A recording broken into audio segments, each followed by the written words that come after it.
the issue around waterlogging has been problematic. We won't linger too much on this because I think a lot of these are in the process of resolving. But again, this is an issue that James raised, and I guess Josh has also raised with some of the farms down on the floodplain. It's certainly been a major issue that we've seen on Piree and Nowra after we've had about 500 or 600 mils of rain down here in the last 5 weeks. It's been a very interesting year, I guess, and we've seen quite a fascinating story, I guess, with respect to what's probably happened with nitrogen under the ground at the moment. When it broke after the drought and and fires in January and February, we had a pretty amazing and profuse growth of summer grasses of all nature. And again, because of minimum legume activity in most of those pastures, those summer grasses were often probably harvesting, between 3 and probably up to 10 tonne of dry matter off the back of just the rainfall in a very, very short period of time. Now that in itself would have utilised a large amount of the nitrogen that would have been stored up in those paddocks. Off the back of that, we then had some very significant rainfall events where we lost a lot of our nitrogen from the soil. And again, we've just had, I guess, Richard Eckard join us, who's probably the leading Australian expert on this, and he might want to jump in a second and have a bit of a chat. But really, we came into a situation there where these soils got absolutely waterlogged, and it's my understanding that in that situation, the bacteria run out of oxygen and they start scavenging the oxygen from the nitrate in the soil. And that in turn leads to release of a lot of that nitrogen as free nitrogen or nitrous oxide into the atmosphere. So we've actually lost a significant amount of nitrogen off the back of that. That's compounded again on a lot of these floodplain soils with very high soil carbons, probably low nitrogen status off the back of the summer period, and additional losses due to leaching. So I guess what we've seen is a lot of these paddocks have been very, very depleted of soil nitrogen. And I guess I'd be interested if anyone's got some comments on what people are seeing as they restore some aeration on those paddocks. We're certainly seeing in some situations needing up to twice the normal amount of nitrogen to get things growing again.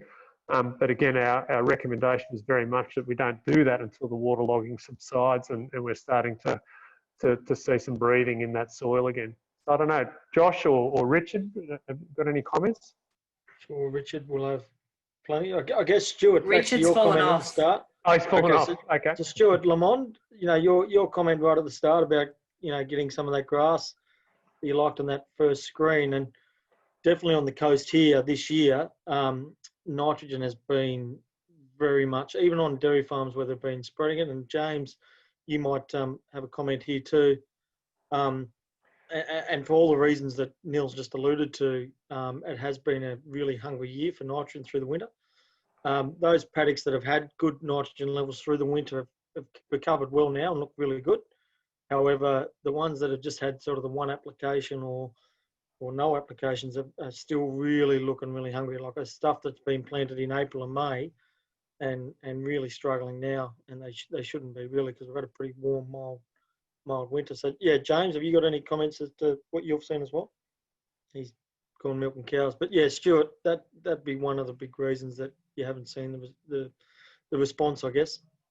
No, look, we've certainly seen, and particularly I think because it was such a profuse growth coming out of the break this year of summer grasses, and I think that depleted a lot of nitrogen at the front end, which probably slowed some of our plants down when they were planted, when we oversowed. Yeah, it's James Neal here. Yeah, great, James. Yeah, sorry about that. I forgot to get it off mute. So the big difficulty is that, like, especially the low country, it's been so wet. You put the fertiliser on, you didn't get any kind of response. And the only places you could see the response is in those kind of urine patches. And basically that's letting you know that how short of nitrogen it is, if you know what I mean, because some of those urine patches are like 800 kilograms of nitrogen a hectare. So, and that's the big difficulty is that we were putting on and we're still getting paddocks that are yellow, but the difficulty is you don't want to put on too much, especially on something, because we've just been inundated about 3 times. You just lose all the nitrogen and then you still haven't, further advanced. So it gets a bit problematic, to be honest, because you don't want to be leading to too much losses. Absolutely. Richard, or if Richard's not there, or someone else might be able to answer this, but, you know, about 8-10 years ago, I was only across the river from you, James. It was in a wet winter. We put nitrogen and Progib down, and you put your foot on the soil and the water was coming out of the soil. Like, it was fully waterlogged. And the extra growth was 150%, but there was 100% more water uptake, which is what Progib does. Progib expands cells, so you get a lot more water uptake into those plants. So I don't know if anyone's done any work on that or seen any work, but be interested to know whether in that low country, whether that outside of the benefits from cold conditions, if there's any benefit from water uptake. Oh, look, we certainly see dry soils out much more quickly, Josh. And as much as anything, it's not so much because there's more moisture in the plant. There's twice as much dry matter as well. And if you've got twice as much dry matter, you've got twice as much water going with it. So and I guess it's one of the cautious uses we have of Progib is to actually avoid using it when our soils are dry, because we know that it'll actually stress those plants out a lot quicker, because it is very effective at actually helping moisture get out of the soil by growing more grass. So, look, I think look, James has hit the nail on the head, and that in a number of ways. Is firstly that the losses here, you know, are probably far more profound than we've estimated. We actually haven't done a really good job measuring these in our latitude. Okay, and I think there's potentially some room to actually explore what is actually happening with those soils, because a lot of the work that I've seen is in the States and down south. They're on very different soil temperatures to what we commonly work with in the winter. In the Manning, you know, they're on really cold soils and much warmer soils, where our soils at this time of year I would have thought would be sort of 14 to 16 degrees and rising, you know, pretty quickly. And through that waterlogging period, it's probably 12 to 14 degrees. So, you know, I think there's a bit more information required here. I guess some of the interesting things, you know, is there a role during these times for foliars? And can they kick in with some foliar urea? And whether or not things like some of the N-Tech coated urea may have a little bit more of a role as well at giving us a little bit of protection. But again, James, I think the thing that you mentioned was, you know, split applications, and I guess being persistent and you know, making sure that the split applications make a lot of sense, particularly when we have forecasts that are wetter than average. One of the things we need to be thinking about this year with those rain forecast charts that we looked at was being, you know, being fairly conservative, loading up our crops of all their nitrogen at the front end. You know, we might be thinking that it might be smarter to come in with some of those summer crops and split applications as the crop progresses, you know, assuming you can get on the paddocks. So I think that's another thing that we need to consider with things like our corn or our sorghum crops as we go forward. Maybe not loading it all up at the front end, but looking at other smart ways to slow nitrogen down, either with split applications, using some of the coating technologies like the N-Tech treated stuff, and potentially the use of foliars over that time, just to give a different channel of potential absorption. All right.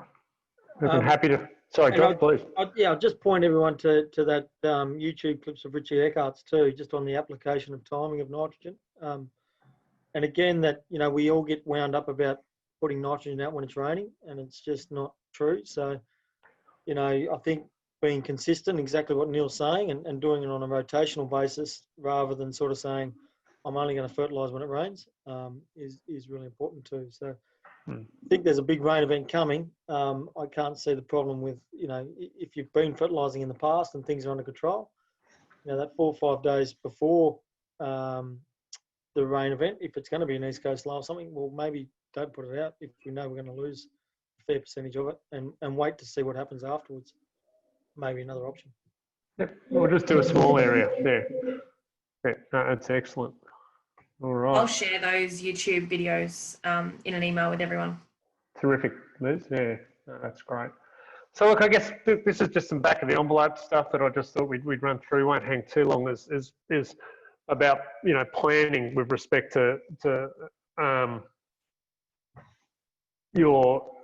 much land can you lock up? Because we're often asking these questions, and again, a lot of it will come back to your actual growth rates. But, you know, on the back of an envelope, we can work out pretty quickly what we need to provide 15 kilograms dry matter of pasture. Now that'd correspond in a lower feeding situation with cows eating 17 to 18 kilos.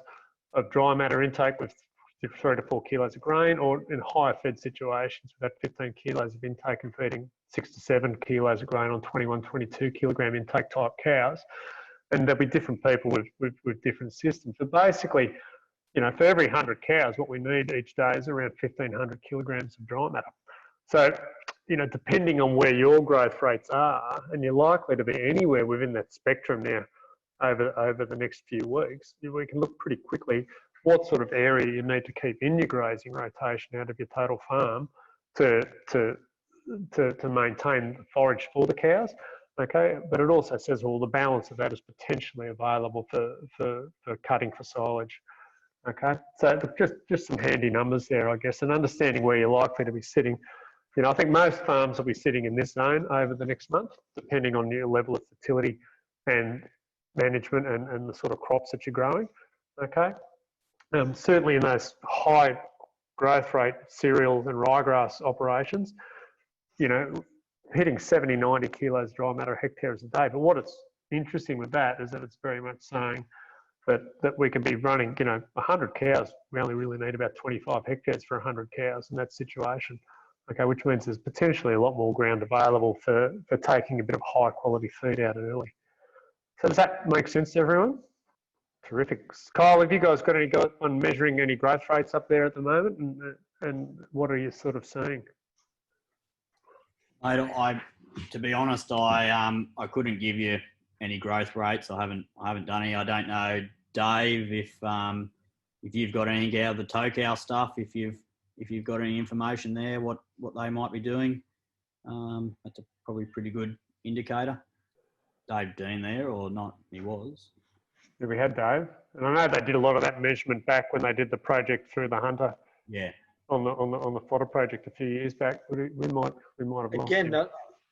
I guess the comment I'll make, Neil, is you know, you mentioned at the start of this that, you know, growth rate is hard to predict, and amount of feed that there is hard to predict. So from a you know, implementation point of view as well, is it's relative to what you're currently doing. So, you know, if you're starting to waste pasture, obviously growth rate's increasing. So if you got 4 feeds out of that paddock, you need to get 5 feeds out of it. That's your next best option. So you do whatever you do to get that 5 feeds, but keep the same rotation length if your pre-grazing's right. So, you know, it's all about going, right, I should have got 5 feeds out of this paddock instead of 4. What area do I need to take out of the farm to get this to 5 feeds, not 4? You know, that's another way of looking at it. Yep, no, excellent, Josh. All right. So look, touched earlier on optimising yield and quality when we are cutting. And again, this is where I probably do go for the 3 leads, Josh, when we're looking at ryegrass. And that'll give us a very nice balance normally between quality and quantity. And it's also going to give us the best chance of getting reasonable regrowth, particularly in ryegrass-based systems, because at that stage, if we've only got 3 leaves, we shouldn't be getting any of what Josh said, which was aerial tillering, okay, occurring. And I've got some photos of that in another slide. But also we're like, once we get past 3 leaves, what tends to happen is we get stem elongation. So we're accruing more low quality paddock feed. We're potentially getting the seed head start to rise up through that, which means when we cut that tiller, it's likely to die. But we're also likely to start seeing death in the first leaf. All right. So what we're growing out the top, we're losing at the base with just dead low quality feed. And again, we're out to sort of target 3 leads to cutting. We want no dead material when we open up the pasture at the base of the sward, because that means, you know, that we've wasted potential in fodder. And again, we don't want to cut too short. We don't want to cut too late. And, you know, depending on what people have planted, we could still see up to 3 silage cuts from now on, depending on how aggressive they are with that system between now and November.